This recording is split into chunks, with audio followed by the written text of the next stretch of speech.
Jadi meninggalnya itu upaya paksa dilakukan pada tanggal sekitar bulan Juni, mulai Mei, meninggal tanggal 2. Kemudian kita telah bentuk tim yang kita bentuk adalah gabungan antara Direktorat Kriminal Umum Polda Jawa Tengah dengan Propam dan penyidik Polresta Banyumas. Penyidikan yang kita lakukan memang benar di sana terjadi adanya pelanggaran maupun tindak pidana. Jadi meninggalnya itu satu karena 10 orang tahanan dalam sel telah kita tetapkan tersangka, yaitu masyarakat. Kemudian sudah kita lempahkan tahap 1 yang menunggu tahap 2. Sedangkan kepada anggota itu adalah 11 anggota yang terlibat.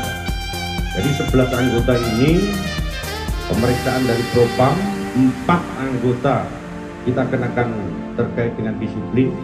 Kemudian 7 orang kita lakukan terkait dengan kode etik.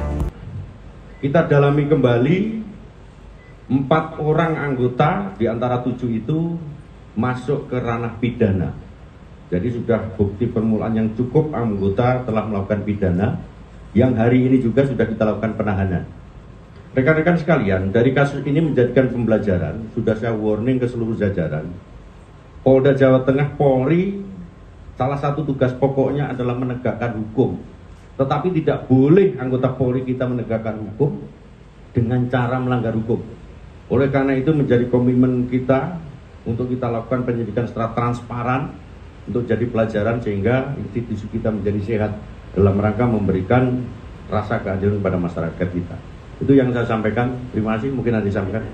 Terkait dengan proses hukum selanjutnya kepada anggota polisi dan tahanan 10-nya ini, dan yang 10 tahanan yang meroyok di sel kita lakukan sudah tahap 2, sudah jadi berkas perkara. Tahap 1, ulangi, tahap 1. Satu. Kemudian yang anggota Polri hari ini 7 orang, 4 sudah cukup bukti terkait dengan pidananya. Sudah ditetapkan jadi tersangka. Kemudian yang 4 lagi kena disiplin dan yang 7 kode etik. Jadi kalau namanya pidana itu tidak, ulangi, kode etik dan disiplin tidak menutup adanya tindak pidana yang dilakukan oleh anggota Polri. Itu prinsipnya. Oke, cukup? Pak, nama dari mana?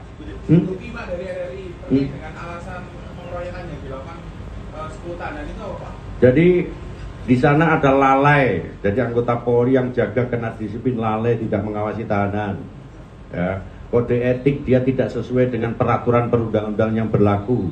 Pada saat proses penangkapan, dia ada salah satu, ulangi, 4 anggota terbukti untuk melakukan tindak pidana. Entah itu mukul dan lain, itu wujud perbuatannya kita dalami dalam suatu berkas perkara pada saat sidang. Oke, cukup? Pak Eka, Pak MNC, Pak. Ya. 4 polisi yang jadi tersangka itu pasalnya apa? Dan 170 ini Pak, apa? Ada perwiranya nggak Pak itu Pak dari yang di Bintara. Untuk proses pidananya dengan internalnya apakah berbarengan atau mana yang didahulukan Pak? Semuanya. Jadi pidana jalan, kemudian kita jalankan. Oke, cukup? Gambar Pak dari CNN. Bapak, mungkin nggak penyelidikan ini juga akan menarik keterlibatan pihak di luar kepolisian, Pak? Misal ada dugaan di situ dari pihak pendamping keluarga korban menyatakan ada rekayasa dari rumah sakit. Nggak ada. Oke, cukup, oke. Matur suwun. Assalamualaikum.